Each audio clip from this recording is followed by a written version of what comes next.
ಆನೇಕಲ್ನಲ್ಲಿ ಉದ್ಯಮಿ ಗೋಪಾಲ್ ಕೊಲೆ ಕೇಸ್ ಸಂಬಂಧ ಮೃತ ಗೋಪಾಲ್ ಕುಟುಂಬದವರ ಆಕ್ರೋಶ ಭುಗಿಲೆದ್ದಿದೆ. ಆರೋಪಿ ಬಾಬು ಅನ್ನೋರ ಮನೆಗೆ ಕಲ್ಲು ತೂರಾಟವನ್ನ ನಡೆಸಲಾಗಿದೆ. ಹೊನ್ನಕಳಶಾಪುರ ಗ್ರಾಮದಲ್ಲಿ ಉದ್ವಿಗ್ನ ಪರಿಸ್ಥಿತಿ ನಿರ್ಮಾಣವಾಗಿದೆ. ಬಾಬು ಎಂಬಾತನೇ ಕೊಲೆ ಮಾಡಿಸಿದ್ದಾನೆ ಅಂತ ಹೇಳಿ ಆರೋಪವನ್ನ ಗೋಪಾಲ್ ಸಂಬಂಧಿಕರು ಮಾಡ್ತಾ ಇದ್ದಾರೆ. ಹಾಗಾಗಿ ಬಾಬು ಮನೆಗೆ ಮುತ್ತಿಗೆಯನ್ನ ಹಾಕಿ ತಮ್ಮ ಆಕ್ರೋಶವನ್ನ ವ್ಯಕ್ತಪಡಿಸ್ತಾ ಇದ್ದಾರೆ.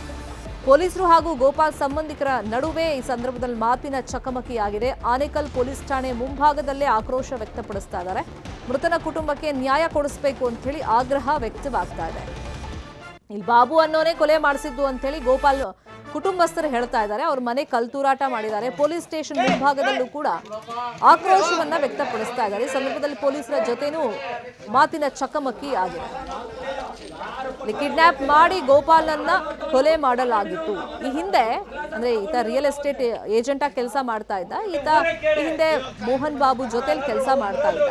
ಅಲ್ಲಿ ಒಂದಿಷ್ಟು ಟ್ರೈನಿಂಗ್ ತರ ತಗೊಂಡು ಆಮೇಲೆ ಇಂಡಿವಿಜುವಲ್ ಆಗಿ ಈತ ರಿಯಲ್ ಎಸ್ಟೇಟ್ ಏಜೆಂಟ್ ಆಗಿ ಕೆಲಸ ಮಾಡ್ತಾ ಇದ್ದ. ಮೋಹನ್ಗಿಂತನೂ ಗೋಪಾಲ್ ಚೆನ್ನಾಗಿ ದುಡಿತಾ ಇದ್ದ. ಇದೇ ವೈಷಮ್ಯದ ಹಿನ್ನೆಲೆಯಲ್ಲಿ ಕೊಲೆ ಆಗಿದೆ ಅಂತೇಳಿ ಚರ್ಚೆಗಳು ನಡೀತಾ ಇದೆ. ಇದೇ ವಿಚಾರವಾಗಿ ಇನ್ನಷ್ಟು ಡೀಟೇಲ್ ಆಗಿ ಇನ್ಫಾರ್ಮೇಶನ್ ಕೊಡ್ತಾ ಹೋಗೋದಕ್ಕೆ ಫೋನ್ ಸಂಪರ್ಕದಲ್ಲಿ ಕನೆಕ್ಟ್ ಆಗಿದ್ದಾರೆ ನಮ್ಮ ರಿಪೋರ್ಟರ್ ಚಂದ್ರಪ್ಪ. ಸ್ಥಳದಲ್ಲಿ ಪರಿಸ್ಥಿತಿ ಹೆಂಗಿದೆ? ಈಗ ಮೋಹನ್ ಬಾಬುನನ್ನ ಅರೆಸ್ಟ್ ಮಾಡಿದ್ದಾರೆ ಪೊಲೀಸರು. ಈ ಬೆನ್ನಲ್ಲೇ ಅವ್ರ ಮನೆ ಹತ್ರ ಎಲ್ಲ ಗಲಾಟೆ ನಡೀತಾ ಇದೆಯಲ್ಲ? ಹೌದು ಶರ್ಮಿತಾ, ನಿನ್ನೆ ಕಿಡ್ನಾಪ್ ಆಗಿದ್ದಂತಹ ಹೊನ್ನಕಳಶಾಪುರದ ಗೋಪಾಲ್ ಇವತ್ತು ಕೊಲೆಯಾಗಿ ಬರ್ಬರ ಹತ್ಯೆಯಾಗಿ ಡೆಂಗಿಕೋಟೆ ಬಳಿ ಪತ್ತೆಯಾಗಿದ್ದಾರೆ. ಈ ವಿಚಾರ ತಿಳಿಯುತ್ತಿದ್ದಂತೆ ಮೃತನ ಕುಟುಂಬದವರು ಮತ್ತು ಸಂಬಂಧಿಕರು ಆಕ್ರೋಶ ವ್ಯಕ್ತಪಡಿಸಿದ್ದಾರೆ. ಮೊದಲು ಪೊಲೀಸ್ ಠಾಣೆಗೆ ನುಗ್ಗಿ ಮುತ್ತಿಗೆ ಹಾಕಲಿಕ್ಕೆ ಪ್ರಯತ್ನ ಪಟ್ಟರು. ಪೊಲೀಸರು ಪ್ರಾರಂಭದಲ್ಲಿಯೇ ಕಿಡ್ನಾಪರ್ಸ್ ಅನ್ನ ಪತ್ತೆ ಮಾಡಿದ್ರೆ ನಮ್ಮ ಏನು ಹುಡುಗ ಹತ್ಯೆ ಆಗ್ತಾ ಇರಲಿಲ್ಲ.